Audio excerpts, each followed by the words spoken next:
Ready to start. We're still getting a few people joining in on the webinar, but we can go ahead. I suspect hopefully everybody had a chance to do trick-or-treating last night, and the sugar high is gone, and you're ready to listen to the latest updates about ORCID and ORCID Canada. I'm Mark Leggett from Research Data Canada, and this is our regular, or maybe semi-regular webinar series. And I'm very pleased to have Gloria Booth-Morrison from CRKN, the Canadian Research Knowledge Network, as the recently minted ORCID Canada Member Support Specialist. Gloria is going to give us a sense of not just ORCID Canada and what it means to have a national ORCID organization, but of course she'll give a sense of ORCID and the value that ORCID brings to the ecosystem of research data management and research in general. I will remind those of you that have been on the webinar before, used Zoom before, and let those know who haven't, that you can ask questions anytime throughout the session. I'll let Gloria do her presentation, and if you feel free to type any questions you might have into the chat window, and I will do the Q&A once Gloria is done, and she can answer any of the questions, but I often recommend that you put your questions in as they come up so you don't forget, and they'll just queue up in the chat, and then I'll orchestrate the questions with our speaker. So with that, Gloria, I'll let you go ahead and get started, and as I said, you can do your presentation, and then I'll do the questions after. Hi, Mark. Thanks a lot. So I'll get started. And if anyone has any questions, we'll address them at the end, like Mark said. Okay, so today we're going to talk about ORCID, and specifically its context within the ORCID-CA consortium. So today's webinar, just to give you a sense of what we're going to talk about, to just be really clear, I'll give a brief introduction to ORCID, and I really mean brief because I'm assuming there's a fair amount of knowledge already. And I'll talk a little bit about the ORCID-CA membership, and we'll, what I hope to really be the most useful part of the presentation will be to look at two use cases that are happening already, so Carleton and the University Health Network, and then like Mark said, at the end we'll have time for questions. So. Okay, so to start, really basically with a brief introduction to ORCID, what's ORCID and what's the point? So with what's ORCID? ORCID is a persistent digital identifier that captures and disambiguates researchers' outputs. And really, most importantly, and this is kind of the key part of what's the point of ORCID, is that it acts as the linking glue that allows for the creation, deletion, and updating of metadata. And I think I don't always love what ORCID produces, but this quote is actually very helpful. So working with stakeholders to embed these ORCID identifiers in research workflows will support timely and complete attribution by automating the contributor research linkage. So it's really that point that I wanted to emphasize today, because I'm assuming from the audience that most of you are not looking to create your ORCID IDs, but understand how you could sort of integrate and use ORCID within your organization. Okay, so really the two key functions are linking and connecting. So from the perspective of an individual and then from the perspective of an institution. So it's really a registry. So what an individual would do would be to create their ORCID ID, and that's held within the registry, and you can then search the registry for any individual who you know has an ORCID. So you're granted your unique identifier, and from there you can really go into any level of simplicity or detail for your record. You would be able to have your record review research activities, your outputs, your affiliations. You'd be able to link to papers, link to research, link to into grants that you would have, previous employment, so you could have a bit of a CV element to it. But really, more importantly, and where we're going to spend most of the time today is kind of the function that ORCID has for an institution. And by institution, I mean a research institution or a university or a company or an organization. So really, the analogies that ORCID likes to use are pretty aquatic. They like to use bridge and pipeline. So really, what they have is they have the provision of an API that allows for system-to-system authentication and communication. And really the most important thing I think about that is that it really leads to a reduction of reporting burden. So a lot of the administrative time and energy that's sort of devoted to keeping everything up to date in 10 different places, linking all those places, trying to keep LinkedIn organized, trying to keep your Scopus Researcher ID organized, trying to keep your Google Scholar activity. It really helps to connect all those elements so that you update it once and even auto-update, which we'll get into a little bit later. Okay, so the two ORCID APIs are public versus member, and obviously I have an interest in talking more about the member API, so all I'll say about the public API is that it's freely available. But what's really kind of interesting and good to know about is what functionality the member API can bring to people that ideally would join the ORCID-CA consortium. So like I said, the member API is only available to ORCID-CA members, and some of the advantages, and these are by no means all of them, so I'm not aiming to be exhaustive or really holistic today, just to give you a little bit of a sense, since this is an introduction, is that it allows you to authenticate researchers. So for example, if you, if as an individual you create an ORCID ID and you say that you are a researcher at the Montreal Neurological Institute, then McGill will be able to authenticate you as a researcher, which adds to your credibility and adds to the functionality of having ORCID to begin with. And when you're part of the consortium and you have access to the member API, you can register, edit, and update and deposit record data. So you can imagine you could do sort of things like batch updates, where you would be able to, if for some reason one research group was awarded an NSERC grant, you'd be able to rapidly update everyone in that group with that information. You're able to search and retrieve limited access data. So the limited access data is any of the data that's beyond the very general basic ORCID ID data, which would be your ORCID number and the researcher's name. And what's nice about ORCID is that since it is nonprofit and more sort of grassroots based, you'd have to do all these things with permissions. But it's very easy to have any researchers that are associated to your institution grant you permission one time and be able to then from there on search or edit or update their ORCID IDs without needing to prompt them every single time, which you can imagine would be frustrating and in fact not really reduce the administrative burden. Another thing that's really useful is that you'd have access to the monthly reports. So really how the monthly reports are most useful is that it gives you a sense from month to month how many more members in your organization have created an ORCID ID, which is really useful to understand if the impact of your outreach or your communication is actually working.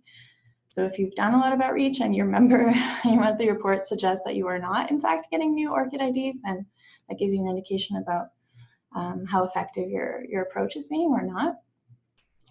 The level of granularity of the monthly reports is not quite where I would like it to be yet. So it's more, it will only tell you you have X members at Concordia, for example, but it would not be able to go down to the level of faculty or department. But I am on the case. I've emailed them many times to get them to change this, and I think they're getting towards that. Another valuable aspect of having the member API is that it allows you access to not only the sandbox environment, which you actually do have in the public API, but it gives you integration testing. So you would have basically a one-on-one meeting with me and other people from ORCID, and we would test your integration, make sure everything's working, show you what it would look like from an individual's point of view, and help make sure that everything is going as well as it should. So that's only some of the benefits, but those are the ones I think that are most interesting from finding out about it perspective. So there's some other benefits to institutions. You have the ability to interact with a variety of pre-existing information systems that you may already have. So for example, institutional login, single sign-on is a huge advantage because you don't need to remember another password and another login. So you could have an integration with a repository. So if you had an institutional repository, you could have ORCID functioning within that. You could have it functioning within a publishing system if you're a publisher or a publication house. You can have it integrated with peer review systems and also third-party vendor systems. So these are I've just given you 3 of the largest ones, but ORCID has partnerships and has done integrations with over 200 systems. So just to give you a sense, there's Conférencier, which is obviously part of Clarivate Analytics, and Elements and Pure. And some of the existing institutions that work with ORCID-CA have contacted me, and we've set up meetings to broach the topic of working with other third-party systems. So that's nice as well, that you wouldn't need to build a custom-made integration if you already had something in-house that you were using already for keeping track of research. Another really good benefit is that you become a trusted party, which essentially, when you're a trusted party, it allows you, like I mentioned, to do all that update and authentication of records without needing to irritate the researchers every single time and send them emails to say, hey, I see that you have a new publication, add it to your ORCID. You would be able to do that with them. And that ties into the next point about synchronization with other systems through, sorry, that's a typo. That should definitely read cross-read, not cross-read, and data site. So there's the linking between the DOI and your ORCID so that those two can talk together. So if you do have new publications, or if you even have older publications that have been assigned a DOI, you as a researcher would be able to auto-update to your ORCID ID, but you as well as an institution could do a batch update to your researchers for any publications that may have been assigned DOIs presently or in the past. And it's also an advantage since more and more journals are starting to require ORCIDs when authors submit a manuscript. If your institution has already encouraged the usage of ORCID and your researchers have ORCID already, they'll be one step ahead, that they can just submit right away with their ORCID without needing to create an ORCID first and then submit. And if anyone's interested in knowing more about which journals, I can send that individually. I just don't want to list everything at once. Okay, whoop, sorry. Okay, so basically the key point, despite all of this, is that if something is not useful, it is not used, right? So it's generally not enough to encourage researchers to just get an ORCID ID. It's really crucial to highlight the value add. So what's the return on the investment for someone to create a whole other profile? So you need to be able to integrate into research workflows and link to research activities. And really, this doesn't sound like very fancy language, but it's important to stress it's just not another thing to have to do.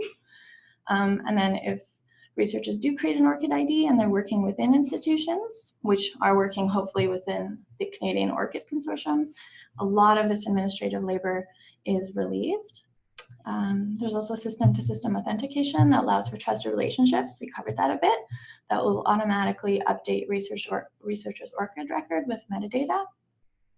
And it's also important to stress within an institution that they have adoption at research touch points. So regardless of which one you're working with, which programs you're working with, what applications you have, at the submission or the data deposition or at the research grant application level or in the researcher profile level, just to really stress that it's a functional piece that can work easily with other pieces that they may already have existing.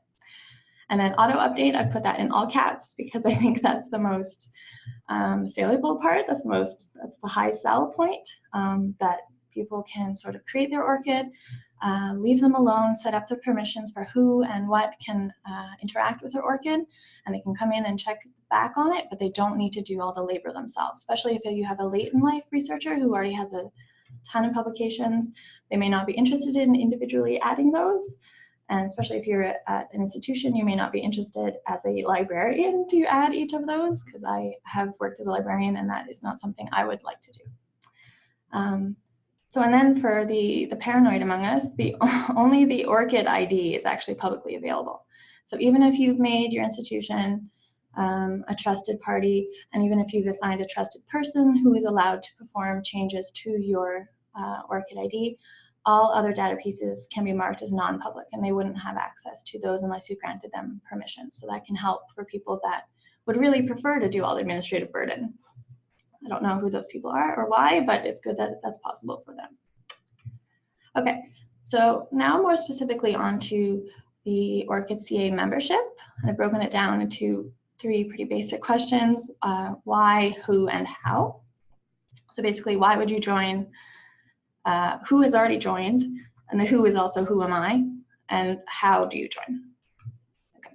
So just to give you a sense of the current Canadian context, as of 2016, and I haven't checked in lately and I should look again, there are about 35,000 registered Canadian ORCID IDs. And I'm sure it's gone up since August, since I started. That's a joke. I hope it has. So unfortunately, we are not currently, it's not currently required by the Tri-Agency Funding Guidelines or by the CCV to have an ORCID or to have an ORCID to apply for funding, but that's definitely in conversation and happening. And I think it's almost maybe I think a guarantee would be too strong of a word, but it's a hope, as it's already a requirement in similar places. So it's already a requirement in the US. Recently, most recently, the NIH has started to require an ORCID, Australia, and in the UK. So fingers crossed, and obviously there will be more information soon. And as I'll talk about a little bit later, having a consortium will really encourage that kind of uptake as well. Okay, so the Consortium Model pluses or positives, the title works both ways. Consortium Model allows for a more systematic approach to the use and the rollout of ORCID in Canada. So if everyone's on the same page and moving forward with ORCID in the same way, it reflects well on us and allows for a more strategic approach to sort of the change in the research landscape. And really, most importantly, it allows for bargaining and negotiation power with funders and vendors and other organizations. So if you just have one person emailing, I don't know, Clarivate to say that there's something going wrong with Conférencier in its interaction with ORCID, that's not nearly as powerful as an entire consortium. And then funneling through me to sort of explain any challenges. So that's the third point there, the easier reporting and the funneling of questions and issues. If we can sort of get a sense across Canada, what are people doing? What are the challenges? Are we facing common challenges? If we can get a better picture of that and funnel those questions, it gives you more power. If you can say 15 people have had this question versus, 15 people disparately asking the same questions at different times.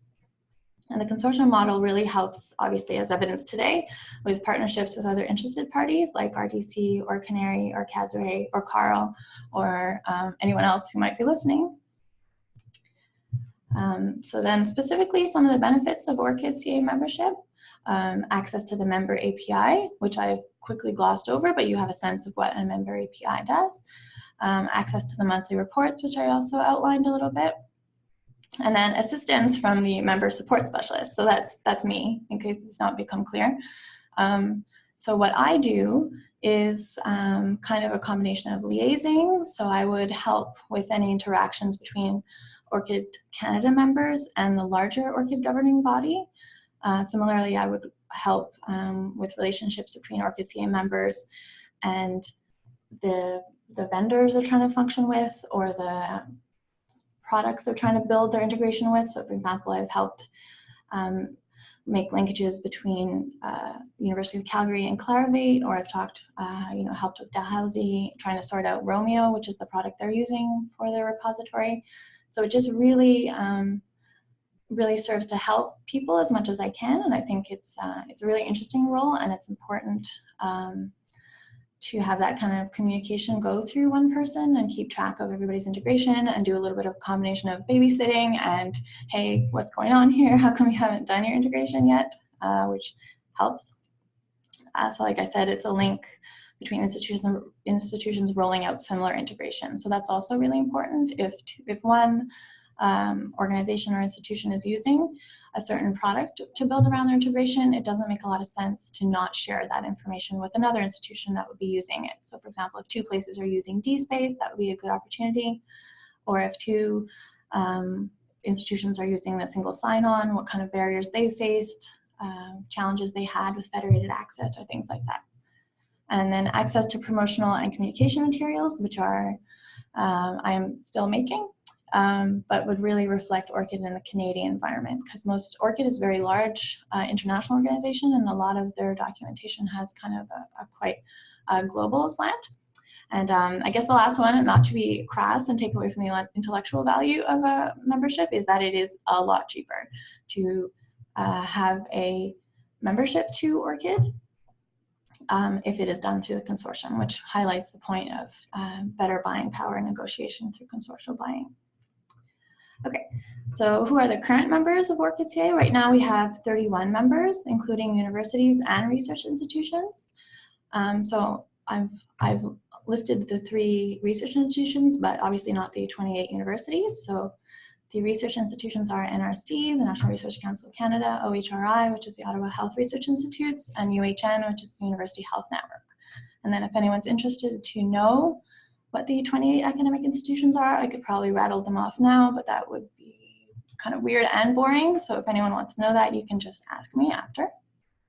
And what's probably most useful to know is that institutions are given 5 production credentials. So by that I mean, you can compare it to having a software license. So for example, McGill, who is an ORCID-CA member, has an integration underway with ORCID, and they're given 5 additional product credentials. So any research institutes that are associated to them, such as the MNI, the Montreal Neurological Institute, can kind of piggyback on their integration, because it doesn't make a lot of sense for a smaller institution that's housed within a larger one to have a completely separate integration. So they can sort of share their access to ORCID and share the access to the ORCID-CA membership, but still have enough separation that they'd be able to parse out any research impacts from a smaller research institution separated from the larger university context. So I see you guys have lots of questions, so that's good. Okay, so how do you join? So I'm not going to talk about sort of the membership license period or the pricing or any of that right now, but you can definitely email me. My email address is right there, and I'll be able to figure out the pricing that would apply. And we really encourage smaller organizations to, even if you're not sure if you could have get a sense of if you could pay the license fee, it's still really important to contact us, because we can try to work something out, and I, as a member support specialist, will still definitely help you even if you don't have an ORCID-CA membership, because it seems like the right thing to do. Okay. So here we're going to talk about 2 consortium use cases that are very different, but also have some commonalities. So the first one is Carleton, which was really a leader in Canada in terms of ORCID.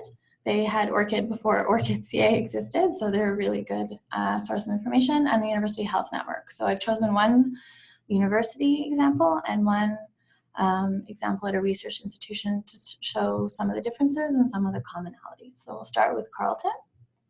And I apologize for this next slide, it's quite wordy. Okay, so what were the integration efforts? So Carleton has undergone an integration sort of through 2 different ways. First of all, they've done the institutional login, like I mentioned, and just briefly what that is that rather than needing to sign in to your ORCID through your ORCID account, you would be able to sign into your ORCID through your pre-existing institutional login. So in the example here, the institutional login at Carleton is called My Carleton 1. And then George Joignez-vous at Carleton he gave me this content. So the way he was explaining it was some of the pros and the cons of each, rather than the actual technical aspects of it. So just to give you a sense, if you're trying to approach an integration, or you're thinking about what even is an integration, what are some of the pros and cons? So one of the pros for an institutional login is obviously that it engages campus IT in emerging and growing requirement to better support federated sign-on for external systems. So currently and definitely previously, there are and still are a lot of challenges surrounding federated access and releasing some of the controls about who can engage with some kind of the insides of a university. But at the same time, it's really important to kind of get on board with that, because ORCID is not obviously the only application that would work well through institutional login. And ORCID does have all the credentials to allow for that. And if anyone has any questions about that, you can also email me. Some of the cons of that, and I think this is partly ORCID's fault, is that they make it look extremely easy to set up the single sign-on. But there are definitely delays due to requirements to improve federated single sign-on infrastructure, and that will vary from one university to the next.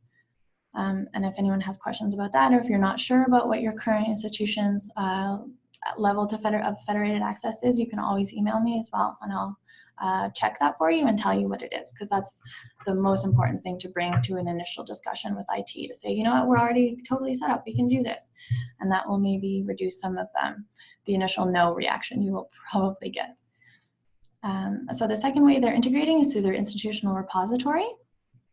And some of the pros of that are getting the library systems tuned for author ID, because obviously I'm not blind to the existence of other author IDs and other identifiers that can also integrate. So that's really good to get people on board with that and get used to that. And George reports that there are in fact no cons to this type of integration. So identifiers are a key strategic underpinning for linked data interchange, and many other integrations. So it's really good for everyone to get into the habit of adopting an identifier. Ideally, I guess in my case, adopting an ORCID ID would be the best choice. And then in terms of ORCID awareness and adoption, because they have been pretty successful, so I wanted to really try to understand what approach they took. So they've been engaging authors around more general author ID conversations, which is an interesting way to begin, because many people will already have something like a Scopus ID or have a Google Scholar profile. So that increases the relevance or the importance, and the focus has identified kind of many related issues that people are having. So by that, I mean that they will have found that there are metadata issues when Scopus ID tries to talk to ORCID ID or things like that. So it's just a really good way to practice and understand what you're trying to do kind of before you do it.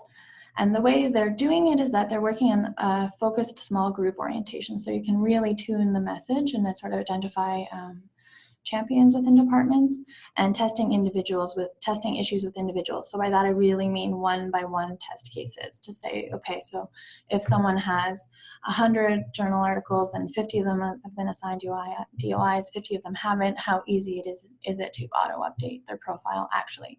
If 50 of them will be auto-updated and the other 50 would maybe need to be searched individually.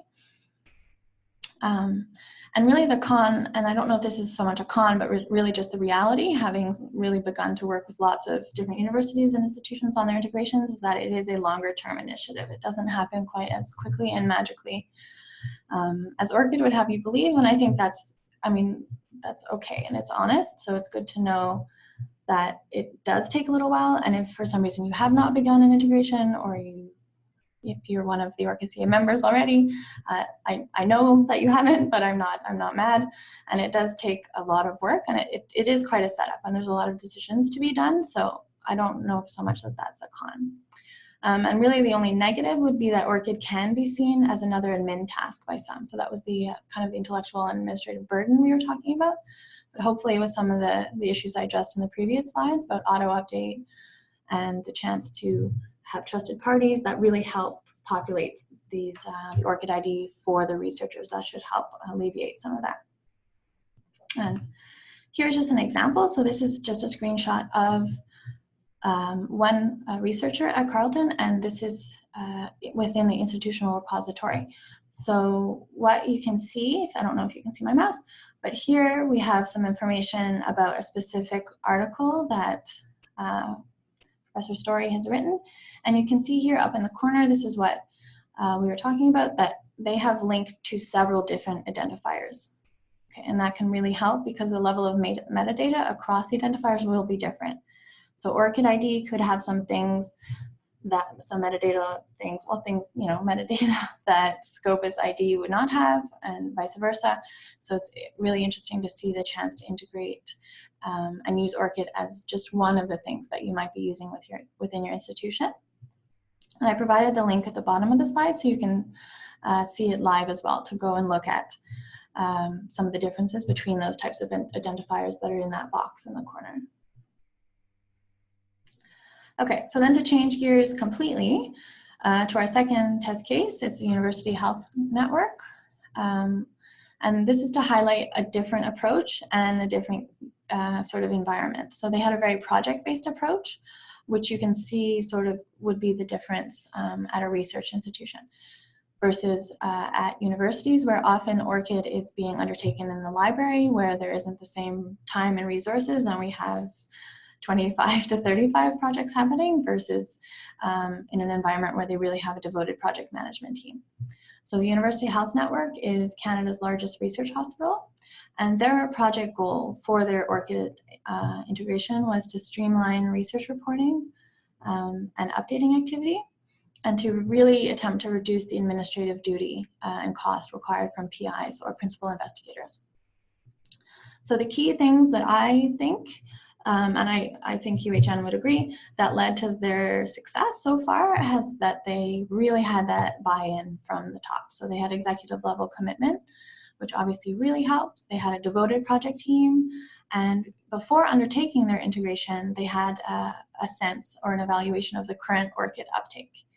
So again, if anyone would like that information or needs help to retrieve that information, understand how many ORCID IDs already exist at your university, I can help you do that, because that is a useful way to begin to sort of do a bit of a benchmarking. Like if you only have 1 or 2% of your researchers that may have an ORCID ID, you have a longer road ahead of you than if you have 20 to 25%.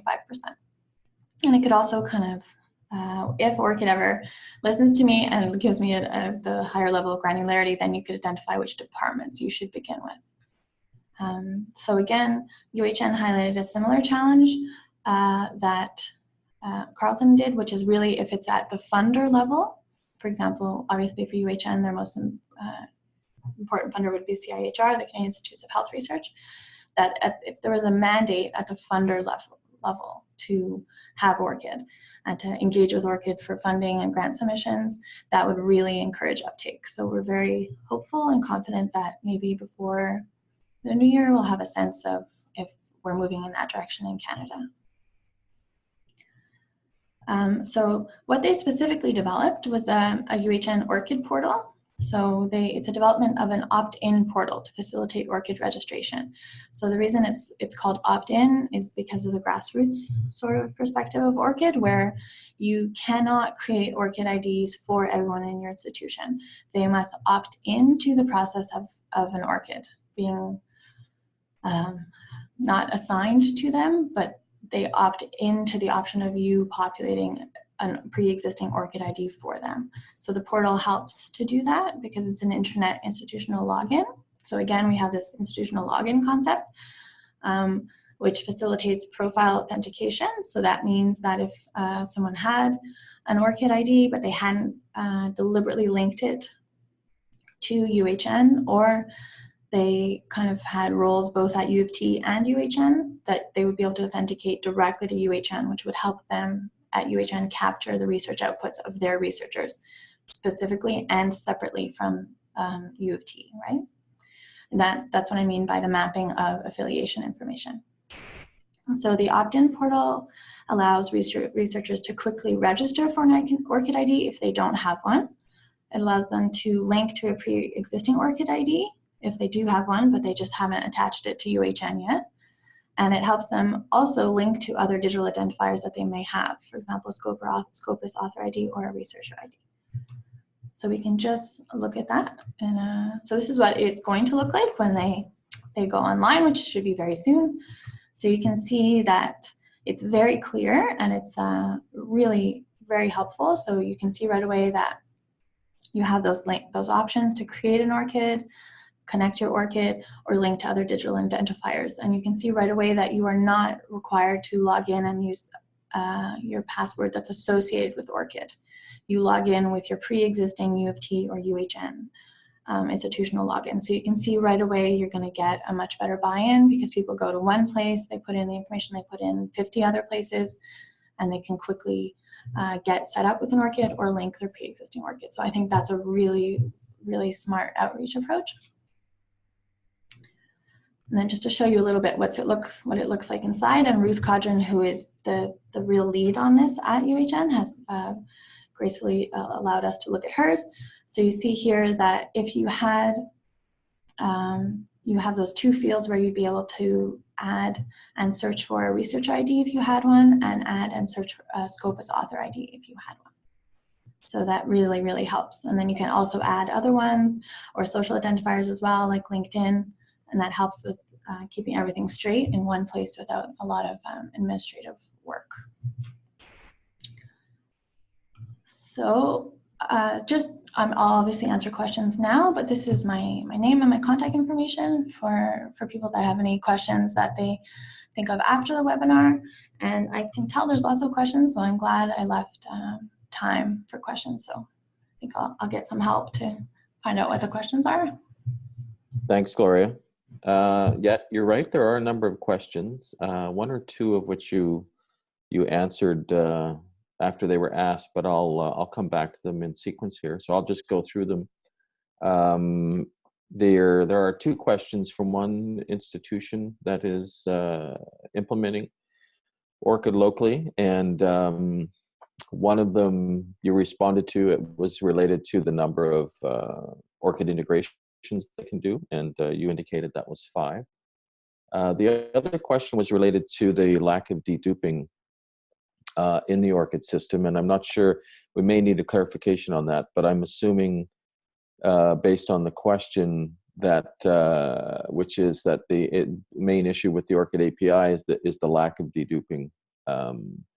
So they use ORCID to populate faculty pages, but the lack of deduping is a problem. It has to be done manually. So I'm assuming that refers to deduping of citations within the ORCID record. And if it's between the ORCID data and the local system, I'm not quite sure what could be done there, but I'll let you take that one on, Gloria. Yeah, so that could refer, I guess, to two things, because there is a big concern with ORCID about having duplicate ORCID records. As for the question, if one article is appearing twice from 2 different sources, if it's been added by Clarivate and then it's been added by the internal repository, that's a question that I would have to look up and because I'd like to answer it very clearly and correctly. So that would be one I would get back to that person about. Okay. And if the asker's question about the number of integrations wasn't answered with Gloria's reference to 5 in the McGill context with the MNI, then just to indicate in the chat and I'll get her to clarify. We have another question. If you could clarify how the consortium, the Canadian consortium, can work with IT vendors, IT organizations and vendors. And for the example that was used was the IR at this institution, which is DSpace. They looked at it last year and there wasn't a lot of success. So I guess the question is, can the consortium work with institutions to integrate ORCID into a system like DSpace?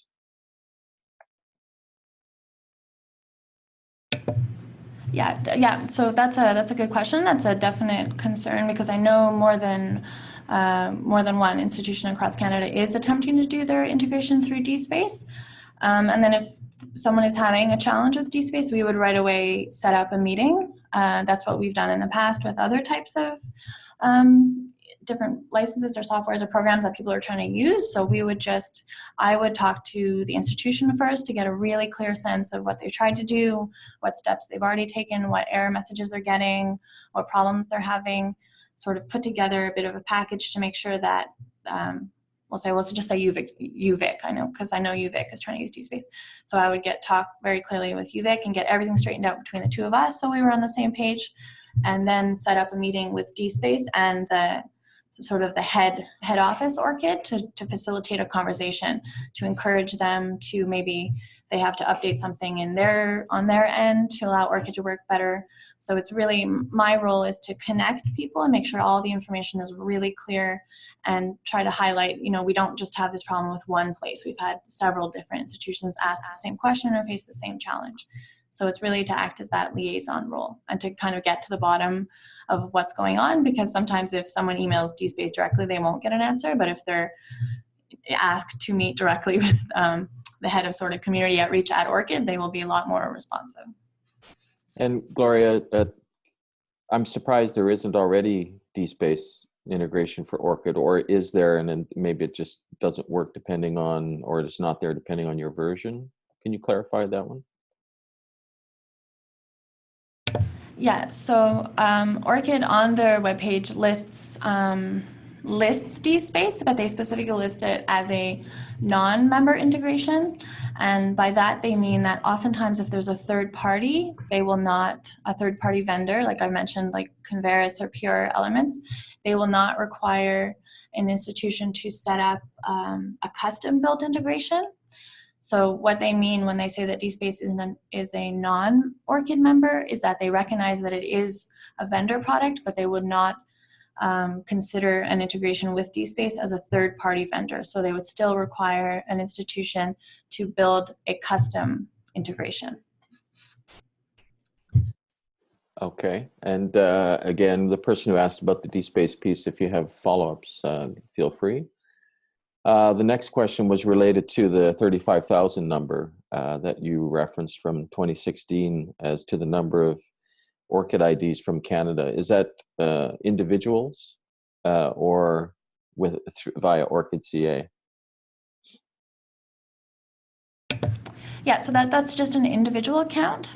And then I want to actually work a bit more with the data to try to understand at each of the institutions how many have been assigned each. Because each of the institutions will have a sense, because if they are ORCID-CA members, they'll be receiving their monthly report, and in that monthly report, they would get a number, the number of domains, so email domains to them that are associated with ORCID IDs. So each of the institutions would have that number, and if I wanted to know, which sounds like a good idea and I should do, I would be able to tally up the number of those 35,000 that are attached to institutions which are ORCID-CA members. But in my presentation, when I say 35,000, that's a general number that's not attributed specifically to ORCID-CA members.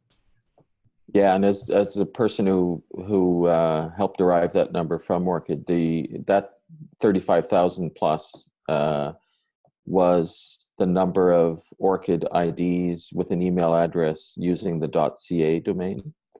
So that was at the time maybe a bit of a blunt representation, but that's the number. So we can, as Gloria suggested, we know now that it'll be higher, but it could also be higher depending on whether or not an individual from organization X used a non.ca email address as their primary. So that's where that number came from. Next question is, are there any guarantees that ORCID will not be bought out by a major publisher? I mean, they're pretty adamant about it. There has definitely not been any type of communication about that. They are pretty strong on being a non-geography-based, non-discipline-based, non-ownership-based product. So I would be quite surprised, and I have not seen any moves towards that. And I'm, in frequent contact with ORCID. So I would say a cautious no, a pretty firm but cautious no. And just, and I know there is an element of legal context based on the U.S. state in which ORCID was registered, that the organization cannot become commercial, and the intellectual property that is created by ORCID in its current context cannot become commercial. So I do know that there were some legal contexts under which ORCID was registered as an organization that would also facilitate the inability for it to go down that route. I did miss a question, and we can add this to the communication that goes out, or it can be sent out to everybody separately. But there was a question about whether or not there's a link for the NIH notice requiring ORCID IDs for grant applications.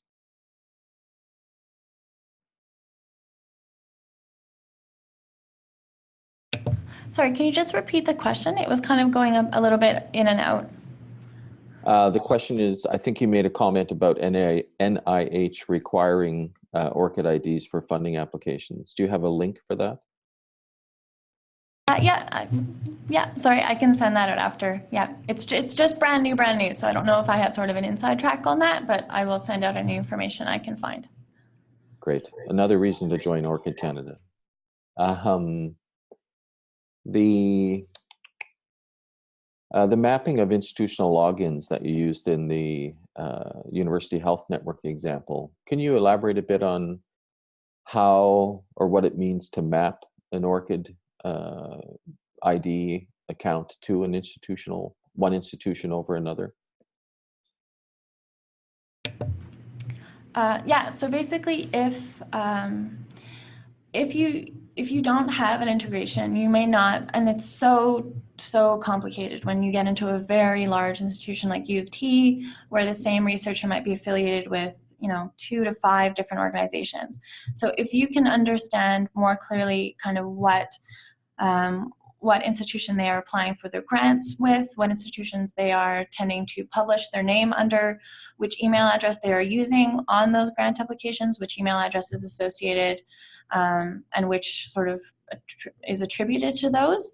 If you have an integration that's separated, so for example, UHN's integration is separate, distinctly separate from the U of T integration, that allows you to develop a more clear picture or map of who is really working with you and who is working with someone else. And why that's important is that often now you need to report on your research outcomes and you need to have that ROI. Like if we're investing $10 million into your lab, what is the output? How many publications have been attributed to that research institution or that lab? So when you can tease out that information, either through having a separate integration or like in the MNI example, by having it really linked to McGill, but having a separate sort of production credential, that allows you through the interaction with the API, because you can sort of scrape data, you can do searches, you can retrieve data from it, so you'd be able to more clearly understand what is really attributed to you as a research institute versus what is attributed to the larger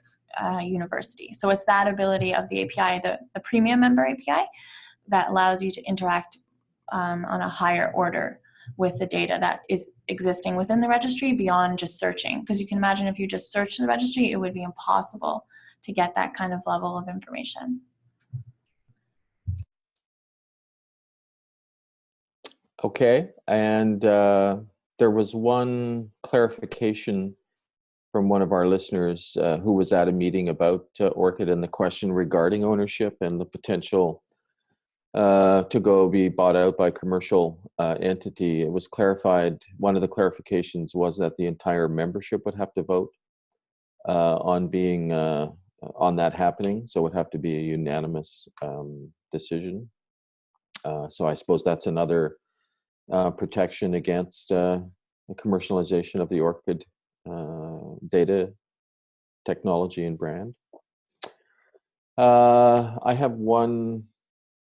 So that's all the questions I have in the chat. I have one or two clarifications, but I'll just ask if there's any other questions from those on the call, then please go ahead and put them into chat. I was just going to highlight, Gloria talked about the one of the challenges in integrating with systems is often that single sign-on or federated access context, which can be a little complicated. And I know that Gloria is linked into the team at Canary, which oversees the Canadian Access Federation, which is the integration point for federated access. So certainly if you have deeply technical questions, again, Gloria would work on those with the Canary team that would facilitate that. And I would also highlight that we are planning a multi-part webinar series from the CAF team at Canary. And one of the things that would almost certainly be mentioned or highlighted in that series on things like Eduroam and the other uses for CAF would be ORCID. I think, oh, and the other, I just wanted to say that it's great for me, it's the executive director at RDC, to see the progress that CRKN has moved ahead with in bringing Gloria on the team. RDC and Casray and CRKN and Carl Portage and a number of institutions and other organizations were involved in the early stages with helping to get the ORCID Canada Consortium up and running. So getting to the point where we have over 30 members and an experienced, even after this short time, person in Gloria's role is great.